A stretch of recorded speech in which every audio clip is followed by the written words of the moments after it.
Sam to come forward and speak on deceit and service. Thanks.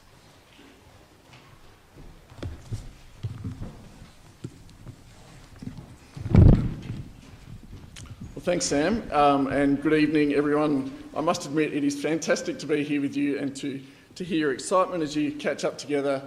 Suburban is really a wonderful thing, and I encourage you to make the most of it. Tonight, we've got a bit of a challenge ahead of us, but what I want you to do to start with is just to get your head into gear, to put yourselves in the shoes of the Gibeonites just for a moment. And I think it'll go something like this if they were to tell you their story. You know, for 40 years, our four towns of the Gibeonites have been hearing freaky stories about this nation of Israel. You know, every week merchants and traders and pilgrims would come up from Egypt, and they'd bring amazing story after story of miraculous things happening with this nation. And of course, you know, when you hear things like this, at first you don't really believe them and you don't take much notice. But it happens time and time again, and so many people have seen these amazing things that have happened.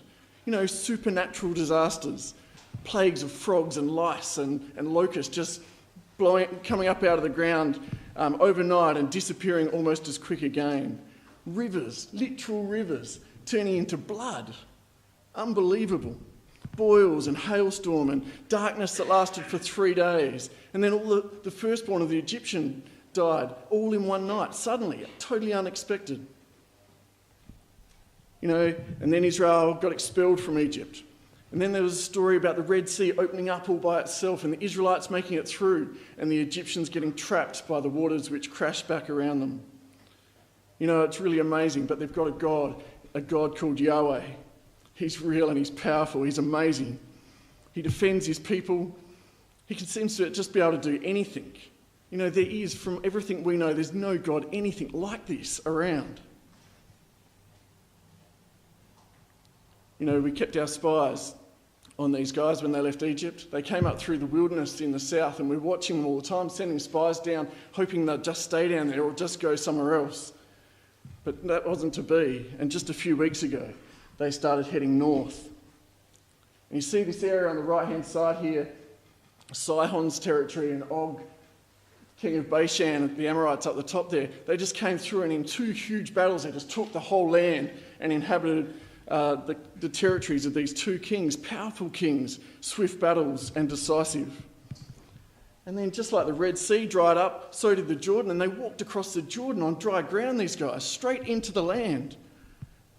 You know, they take Jericho and you know, totally unexplainably, the walls of Jericho just fall outward and they're able to run in and take the city. It's just supernatural. It's totally beyond us. Then they take Ai with a small setback and then destroy the 12,000 inhabitants.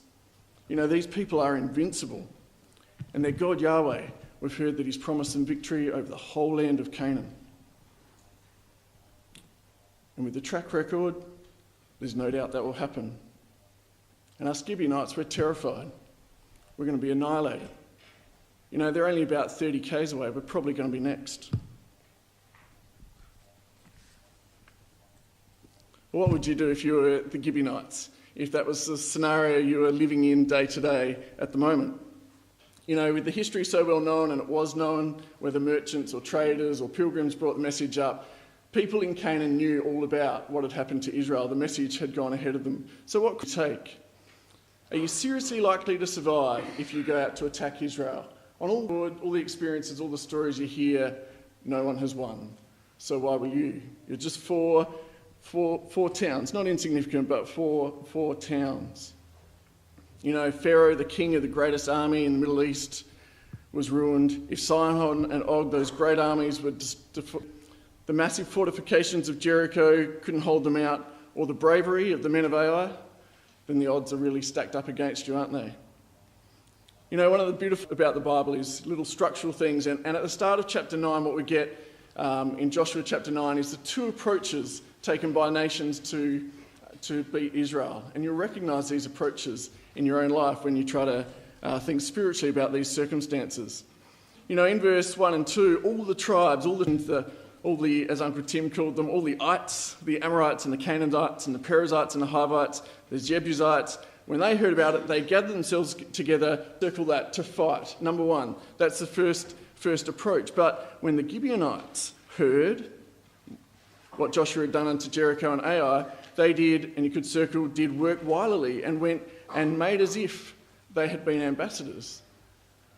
They work out that a front-up attack's really not going to work, and they're going to have to trick Israel into letting them live. They look at the facts, they think about the history, and they decide on another tactic. And it's based on one critical piece of information that they know about Israel and how they make agreements with the people that they come to meet. So they decide not to fight Israel, but to trick them.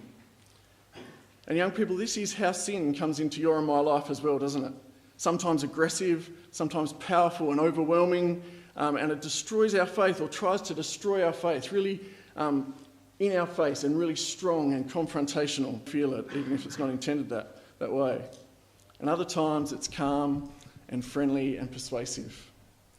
And it lures us away from thinking like God. And we've got to be on the lookout for both those things, that the calm, persuasive, and the graphic, upfront attack which the world takes on our mind.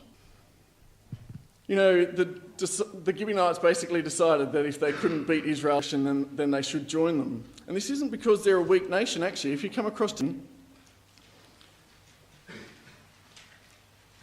when the inhabitants of the other nations realise, as the story goes on, that the Gibeonites are amongst Israel, it says that they were among them, verse 1, verse 2, that those nations feared greatly because Gibeon was a great city as one of the royal cities, and because it was greater than Ai, and all the men thereof were mighty. The ESV and the NET say that they were warriors. All the men there were tough. They were buff. They were warriors. So it's an important city, and so they're going to take a proactive approach, not just because weak, but because they realise they're not going to win a battle against Israel.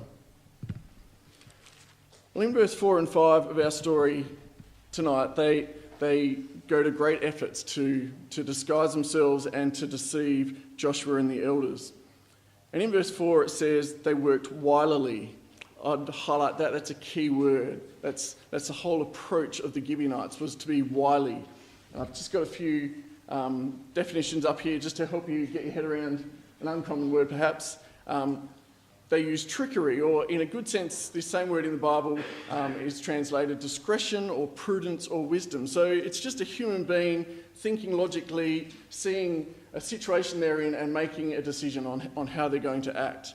And in this case, they do it in a negative, tricky way, but it might also be used of someone thinking prudently about how to act in a certain circumstance. That's our word there, wilily.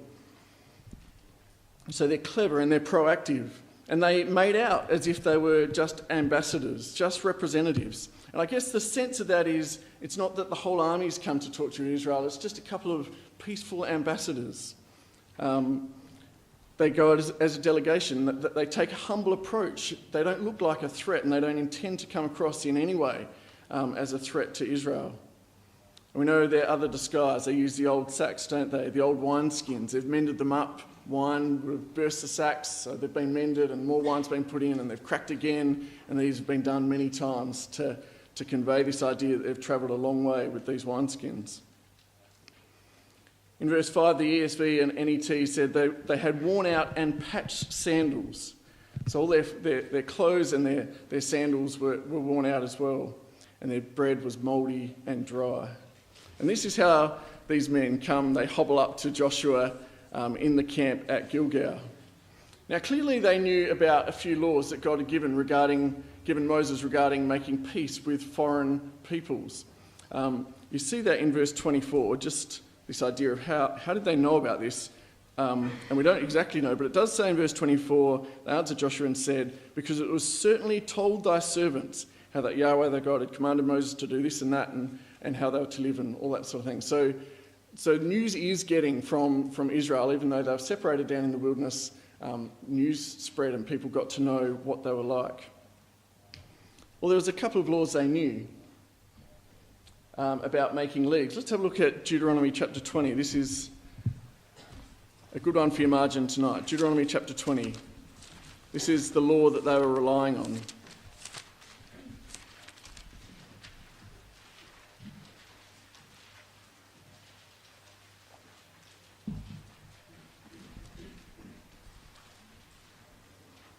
So God wanted them to take care when they approached other nations, and we'll read from verse 10 to 18. He said, "When you come nigh to a city to fight against it, you can proclaim peace or shalom unto it. And it shall be, if it make thee an answer of peace and open unto thee, then it shall be that all the people that is found therein shall be tributaries unto thee, and they shall serve thee. And if they will make no peace, and if it will make no peace with thee, but will make war against thee, then thou shalt besiege it. And when Yahweh thy God hath delivered it into thine hands, thou shalt smite every male thereof with the edge of the sword. But the women and the little ones and the cattle and all that is in the city, even all the spoil thereof, shalt thou take unto thyself. And thou shalt eat the spoil of thine enemies, which Yahweh thy God hath given thee. Thus shalt thou do unto all the cities which are very far off from thee, which are not of the cities of these nations." And that distinguishes it from those that are talked about in verse 16. "But of the cities of these people, which Yahweh thy God doth give thee for an inheritance, thou shalt save alive nothing that breatheth, but thou shalt utterly destroy them, namely the Hittites and the Amorites and the Canaanites and the Perizzites and the Hivites," which includes the Gibeonites, Joshua 9 verse 7, "and the Jebusites, as Yahweh thy God hath commanded thee, that they teach you not to do after their abominations, things God hates, which they have done unto their gods. So should you sin against Yahweh your God." So this is the passage they're relying on. They're relying on convincing Israel they come from a long way away, they're not a threat, they don't have to worry about them, they're not a neighbour, and God wouldn't expect them to destroy them. Sort of parallel passage, a little bit shorter, is in Exodus 23 verse 32 to 33. And he says there that he doesn't want them to make any covenants with their gods. These people are not to dwell in your land. If you serve their gods, they will surely be a snare unto you. And what God's especially worried about there is the gods of the land. He knew Israel simply wouldn't be able to resist the religion of these people. You know, for us today, it'll be money and materialism and obsessions and immorality. Canaan was just full of immorality. It was completely corrupt. And all of that was part and parcel of their religion.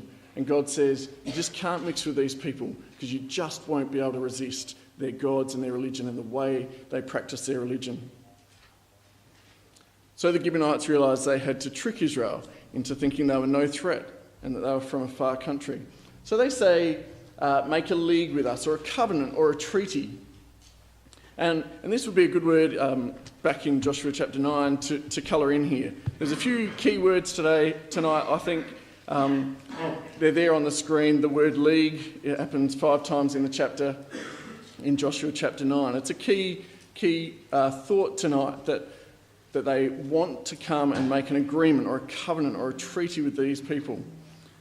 And literally that little expression there means that they're asking them to cut or divide with us a covenant. And for those that know or remember about the covenant made with Abraham in Genesis 15 and the concepts backed up in Jeremiah 34, the idea of a covenant was that you would get a covenant animal or sacrifice animal, you'd cut it in two or multiple animals as it was in Abraham's case, and the two parties that were going to engage in this very serious agreement would walk themselves between these two parts of the covenant animal there that had been cut in two. And I guess the thought was, this is how seriously we take it, and we should die if we don't keep this agreement that we're making. So this little expression here, to make a league with us, they're asking literally to cut or to divide with us a covenant. Come and make an agreement in this way with us. Well, in verse 7 and 8, I guess thankfully, and as we'd expect, the elders and Joshua go on the offensive. They say, hang on, just wait a moment, who are you? And how do we know that you guys aren't locals?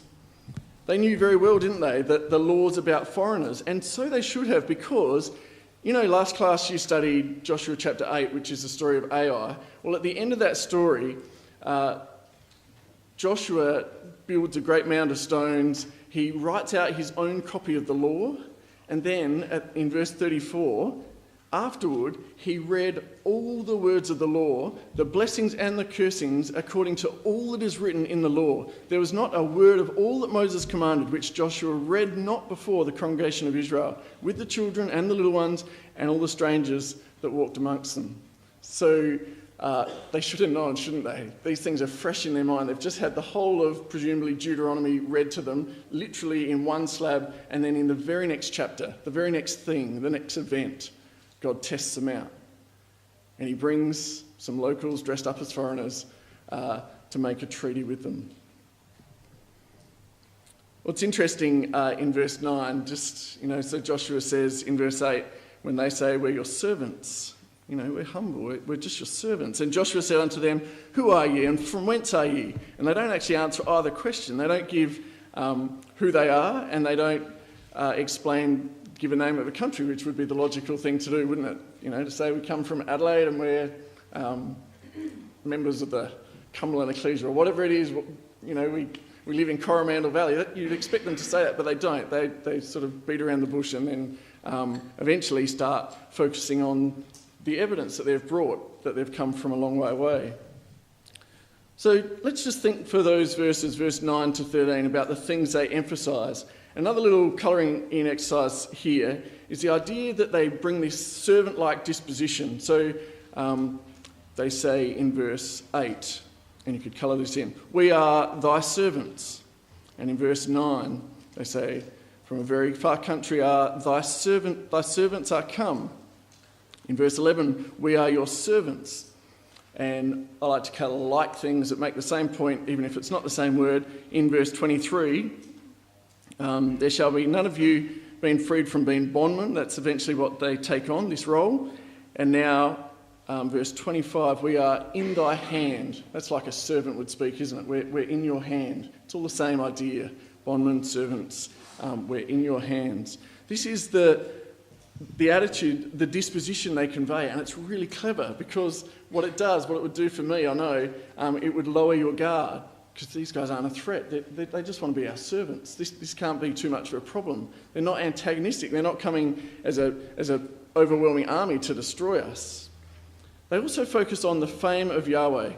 From a very far country are thy servants come, verse 9, because of the name of Yahweh thy God, for we have heard the fame of him and all that he did in Egypt. And for all the nations, they would love their God to be elevated in this way. In this case, this is the God of heaven and earth and rightly elevated. But it would be something that would naturally appeal to nations, to have their particular God, spoken about in this way, how famous he was. And then they talk about the fearsome victories of the past. Can anyone tell me which victory is fairly relevant they don't mention? So they mention Og, Ai. And the other one? Jericho. Any thoughts as to maybe why? If they were coming from far away, they wouldn't have heard that. I think this is right. Okay, this is very local, very recent news, and apparently we've just snuck in the back door without anyone seeing us from a long way away. Guys. If they gave away the fact that they were very up to date with exactly what was going on in the land, that might be a bit of a giveaway as well. So they're clever in what they add out. They know about what happened on the other side of Jordan. They don't know about what happened just recently. And then in verse 12 and verse 13, they go through their evidence and they draw out the significance of each scene. This is mouldy and this is really old and it's cracked and look how many times it's cracked. And they go through all that and they explain the significance of their evidence. Now, in another pen, and your boldest one or colouring pencil tonight, colour in verse 14, because this is the key verse of this chapter, without any doubt at all. It says, and your margin says, that the men received the men by reason of their victuals, and asked not counsel at the mouth of Yahweh. And other translations, for where it says that they received the men, other translations say they took or they examined. So it's saying they took their victuals, their things that their evidence, their mouldy bread and their garments and their shoes, they examined them and they took that evidence as genuine bona fide evidence, and they didn't seek God's view on the matter. God knows the heart, doesn't he? He could have told them straight away like that if they had prayed to him that this was all a hoax straight away. With the first prayer that had gone to God, but they don't do that. The world and sin present their evidence to us as well. And here they present it, and Joshua and the elders accept it. But the evidence, this evidence, however compelling to the eye, was absolutely false, wasn't it? This was all doctored up. They'd come from just up the street. However right and logical and straightforward it seemed, it was a hoax. We know they should have been on guard for this subject because of, having just gone through the law. But here, in the very next occasion when God tests them, they fall prey to the world's deceit. And they make peace and they make a covenant. If you just run your eye back to verse 4 and 5, there's a 3-letter word there that occurs 4 times. Did anyone notice what it was? Not and, or the. Old. Okay, and if you ring them, I can't help but feel that what we should be picking up, especially as New Testament studies as well, is that this is the old man of the flesh on display here. And he's subtly deceiving and tricking Joshua. He's saying, I'm no risk. You know what? I'm just an old man. I've got a few references here for the old man of the flesh, and we're not sort of going to go down that way just yet, but they're the sort of passages that talk about putting off the old man and taking on the new. But this is the old man presenting himself, isn't it? In a deceitful way. I'm no risk to you. And the world, young people, and I feel this really strongly, they do present us facts and evidence and science and reasons to believe their philosophies and their theories. The world uses facts and studies to build a case that our society needs to be changed, to be more inclusive. And they bring out the facts and the case studies and the scientific arguments. And when we hear so many of these things, because we're human, because we're sensitive creatures, these things can often sound so plausible. But we realise they're often the same compelling arguments about equal opportunity or human rights or humanism in its infancy are also used to undermine God's principles.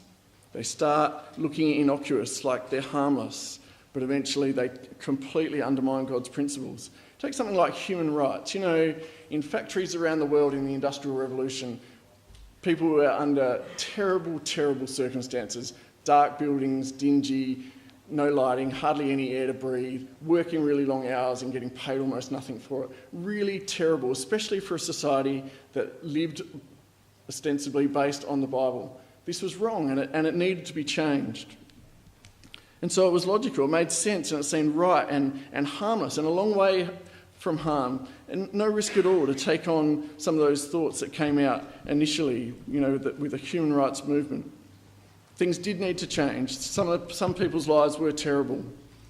But we've now seen how these theories, which seemed harmless, have morphed, haven't they, in our generation. And so today, based on the same theories, we're challenging our God-given roles. They challenge our views on God-given genders, principles of what's right and wrong, and values. Everyone has to be accepted as they are, any gender, any combination. And we live and work amongst that.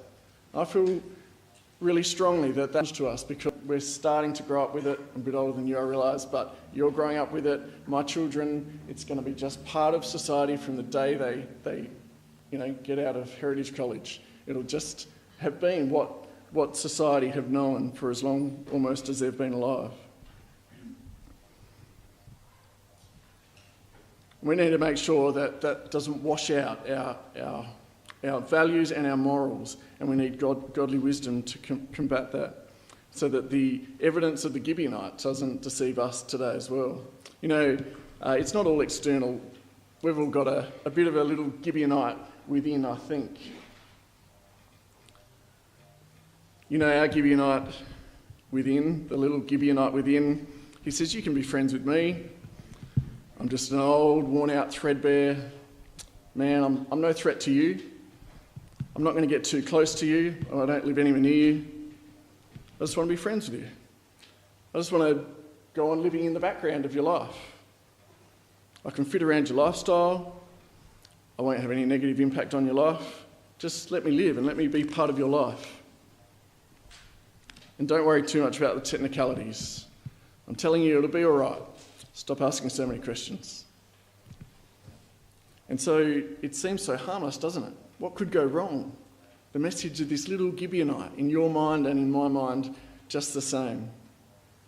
You know, aren't I a Christadelphian? Don't I do a fair bit to please God? Don't I do the right thing often enough? Won't that protect me from a few of these other little influences and help me to balance them out? Is it really that invasive? Is it really that dangerous? Has it really got a hold of my heart? You know what, I'll just keep tabs on it and see how we go. You know, the phone, when I turn it off and put it by the bedside, I think, it looks so harmless. Completely harmless, useless. Especially if it's in airplane mode, it can't even talk to me. It's just nice. And it can be really hard, not just for young people, but for adults as well, to see negative the impact of our phone can be in my life and in yours as well. The effect it has on relationships. You know, we can be here, I can be with my family at home in body, okay, my mind miles away, thinking about something entirely different, nothing related to what I'm doing here. Not engaged, not present with my friends. And we've all had a friend who, halfway through a conversation, all of a sudden is communicating with someone else and completely detaches from what we were talking about. Used to that, but at times also we get offended by it, don't we? Or I do. Maybe I'm a bit more sensitive. But every now and again you think, oh, I thought we were having a good chat. And no, we're not. He's now communicating with someone somewhere else, like we all do. Well, maybe at times like this, cherish time, catch up, it's a good time to leave something like that in the car, or at least put it on aeroplane mode, as I said, to avoid texts and adverts and other things coming up while we're here with our friends and while we're here to share together. Because whilst I mentioned that, the phone, it's not easy to unmask things which are close to our heart. Our heart gets attached to things and it's very hard to unmask that and to see it for what it is. Our heart engages with things, our heart's emotional, and it's harder to see things for what they are that we really care about. It's often much easier to see things in other people than it is to see them in ourselves.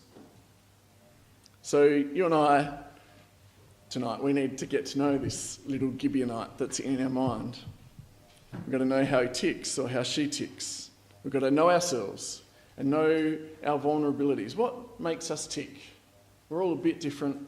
We've still got the three lusts of the flesh, lust of the eyes and the pride of life, but we've got different things that appeal to us, that drill down into our consciousness and into our heart and engage us. In Proverbs 4 and verse 23, there's this like military guard language that says, keep or guard your heart with all diligence, for out of it are the issues of life. Your life will be made up of the things that come out of your thoughts and your emotions, symbolised here by your heart. And what you take into your heart and what you treasure will set the direction for your life. And in this passage, Solomon is saying, and this will be one of the ones you're studying this year, no doubt, is you've got to guard it. You've got to realise your heart is vulnerable and susceptible, and you've got to protect it. We're at risk, and it needs guarding and protecting. You know, Jesus was really good at just... He spent a lot of time actually thinking about human nature, thinking about how he thought and how his disciples thought. And it says that he needed not that any should testify of man, for he knew what was in man. He got to know human thinking, and he analysed it and thought deeply about it and knew his own weaknesses and susceptibilities. You know, the little Gibeonite will throw arguments at us that we have to learn to recognise and battle with. When it asks, you know, it might argue that risque or double meaning expressions are fine. We'll turn around and say, well, are they fine? And what do you mean by that? And would you say what you mean by it in a blanket sentence? So you might say something obscure, a bit risque. Would you say it out loud, exactly what you mean? But the inference is already given. So challenge your little Gibeonite within. When your little Gibeonite suggests that just a little bit of dishonesty at school or work is okay, then fight that thought. Fight them back. When they say there's no harm in this, you can handle it, it's mild. Debate that. Ask a question. You know, We're making agreements every day, aren't we? Sorry, let's just stay there for now. We're making agreements every day. And we just need to think, I guess, and I need to think about them too. I'm in business and interacting with the world the same as you are, about whether we're carefully thinking through the agreements that we're making. What commitments are involved? When you make a commitment, when you make a league, a friendship, what's involved? And how will it impact on your service to God? In the workplace, what influence will that have to your boss, to your boyfriend or to a girlfriend? You know, even in friendships are an agreement, aren't they? They're a league that you make with another person. You know, and if your friend is struggling, if it's a league you feel uneasy about, then it's not time to abandon that friend and your league with them. You need to help them. And as Uncle Pete said at last class, and I thought it was a great little expression, tell someone that can make a positive difference. If you don't feel like you can help your friend, then do what you can to be a friend, but tell someone that can make a difference and help your friend out. Strange one to me, but I know it's very true and quite an issue in the broader world is our online connections. Who controls our heartstrings? The guy sitting in the US that's gaming with me on the other end of the internet, or God? And if I've got this league with him, what's my priority like when something comes along that has to do with God? If he needs my time, if he needs to play whatever game we're playing online. And I see that as a real clear example to me anyway, because it's not something that I'm particularly interested in, where if I'm committed to this, I'm going to find it hard if that clashes with things to do with the truth, to be committed to the truth as well. Who's got my heart? Who's pulling the strings of my heart? Who's in control here? You know, on the flip side, for our friends, are you an upright and a godly friend to them? Are we a safe and a helpful companion to make a covenant with? And we've got to answer that for ourselves. Are we a good person to make a league with for other people? Are we safe? Are we helpful? Will we build them up? And what will help is the other little voice which should be in our mind, which is the voice of... Sorry? Reason? Sort of. Put a biblical slant on the word reason and you come up with the word... Wisdom. That's a good one too, actually. Yep, just... Conscience was the one I was looking for. Are you happy with conscience? Yeah, good. Okay, so that's the other voice that needs to compete, isn't it? With the little Gibeonite, there needs to be the voice of conscience. And conscience is an amazing tool. It's very fine-tuned and it's very fragile, but God has given it to each of us. And if we can build up our conscience, it can be extremely helpful in life, in all sorts of situations. You know, conscience will tell us to talk to God, to ask God with the issues of life, to see what he thinks, to talk to God all day and eventually get to know how God thinks on all sorts of issues in our life. Because what seems logical and correct, like it's got a lot of evidence behind it, may still be, just like the evidence the Gibeonites bring, may still be entirely wrong. So you go to God and you reconcile the ideas you hear with what you see in the Bible. And if they're found wanting, if they're unscriptural, then just let them go, let them pass and toss them out.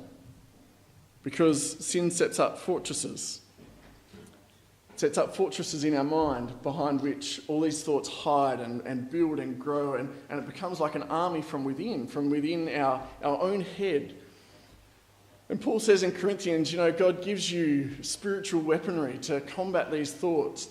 For even though we walk in the flesh, we're flesh and blood nature, and we think like the flesh naturally. We don't war after the flesh, we war spiritually. That's where the big issues are. For the weapons of our warfare are not carnal. God hasn't given us a sword to fight sin, he's given us a conscience to fight sin, which comes from his word.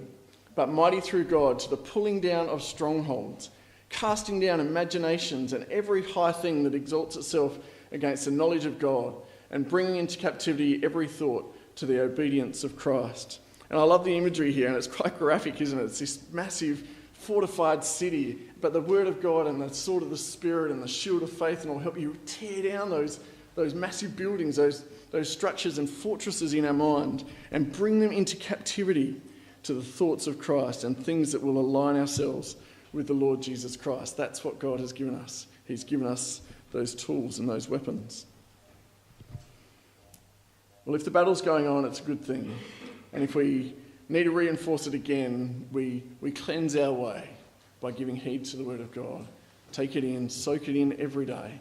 There is no other way. And, honestly, I know this, and I'm sure you know it as well, that in the low times of life, where you're just cruising along and then realise that things just don't seem to be doing anything for you in ecclesial life, you're not engaged quite the same. So often it's because that little trickle of the Word of God has dried up, other things have taken over, we haven't had time for readings, and all of a sudden you find that you're feeling dry and the truth's gone a bit stale on you, and you need to work again, getting the Word of God back in to rekindle the flame.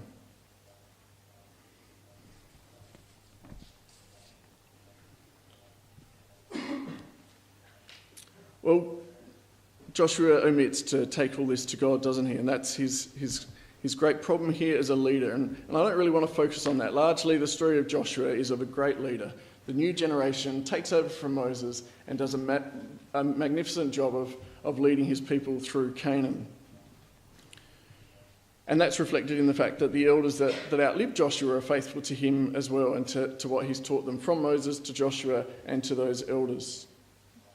But they should have just taken a little more time, thought about their decision a little longer, talked it over together and taken it to God in prayer, and have made this mistake. It seems that they make the decision all just in a few hours, maybe half a day, maybe a day. Sit down and have a couple of meals with these guys, look at exact things they've brought and make a decision that day. And there was no rush. And if they had maybe just gone to bed that night and prayed to God on their bed, he might have redirected them. But no one took counsel God that day. Now, the balance of the chapter, returning to the story, the literal story, I guess, here is that Joshua does make a league with the Gibeonites, and the elders decide to make them servants to the people. So their lives have been spared. And actually, what's interesting, even though it's a mistake in making a league with them, the rest of the story and how they turn out shows, to me, or makes me wonder at least, whether the Gibeonites are not a little bit different to the rest of those in Canaan. God could have, if he was really worried about Gibeonites and the influence they'd have on Israel, he could have tapped Joshua on the shoulder and said, Joshua, got to ask some more questions, there's something wrong here. Or he could have just said, these guys are your neighbours, destroy them. But he doesn't. And maybe there's a reason for that, which comes out in the story. Because in fact, they become very involved in the daily life of the Israelites. They're in and out of their homes and their towns each day. They'd see how they lived. They'd hear their beliefs.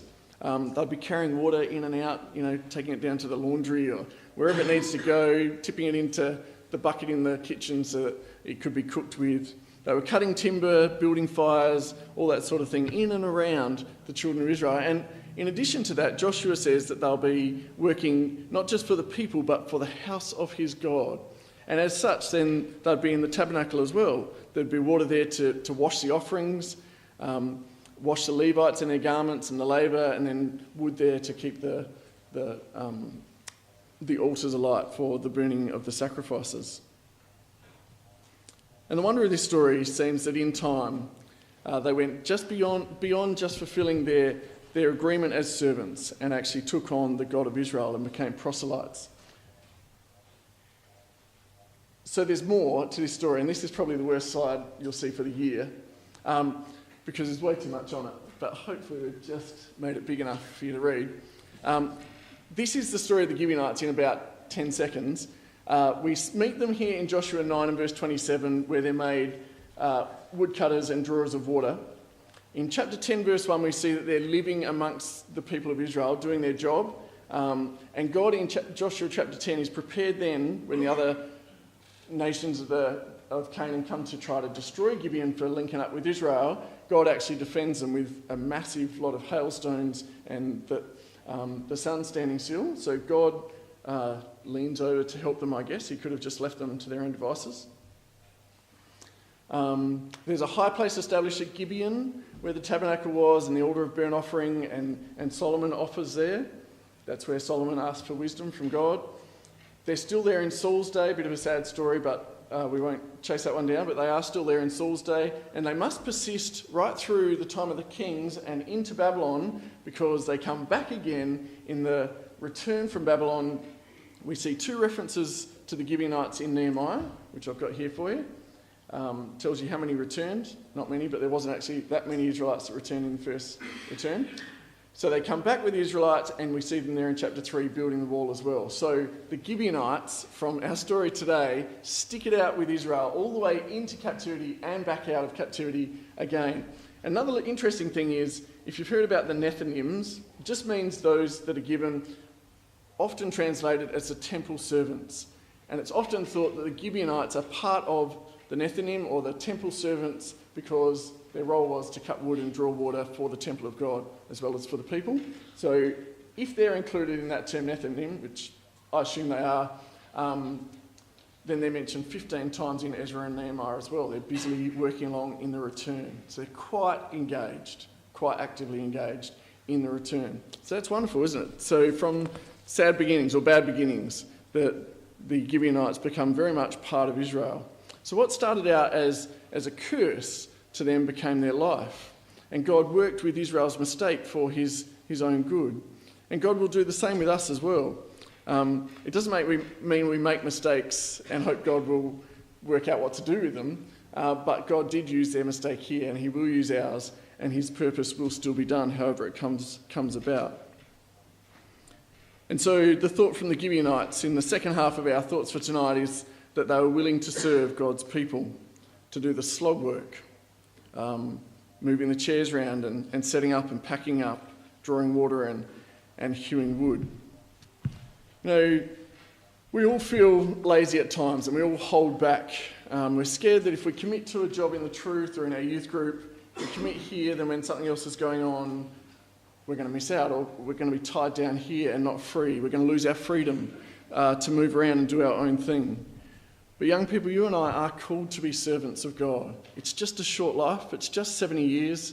And in the kingdom, we won't have all the burden and the tiredness and anything else we feel in this life, and it will last forever. But God wants us to serve now. That is what he wants of us. And the Gibeonites learnt to do that with joy, to be called servants and to find joy and satisfaction in service. And when we do that, there is a oneness that you feel with God. You feel that you're working alongside God in his plan, for his ends, and you know that God is pleased with that. So the Gibeonites took this role on, these menial tasks as they would have been considered. That's what they were allocated. But they valued what went on in Israel, and eventually they came to value the hope of Israel. And the whole thing sort of came together in this beautiful way. And looking at how they clearly valued the truth helps me reflect upon the fact that what I often see in people that have come in from the truth, in from outside, even more than me and most of you that have grown up in the truth, is a particular appreciation of how wonderful the truth is and what we have.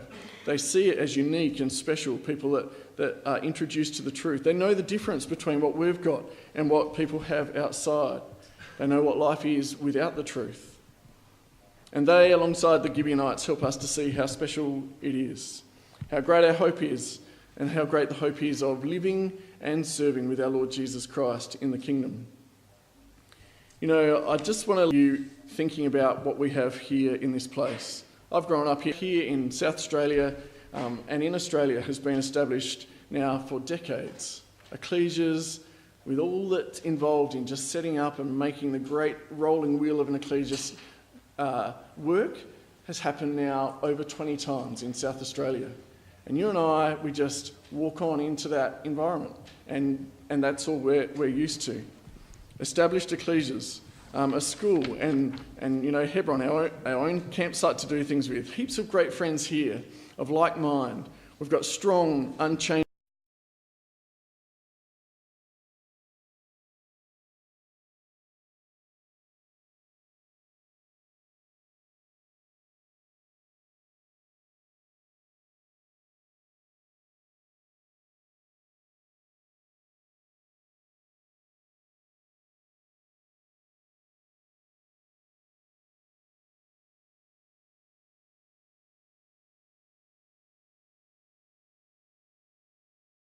eternal values.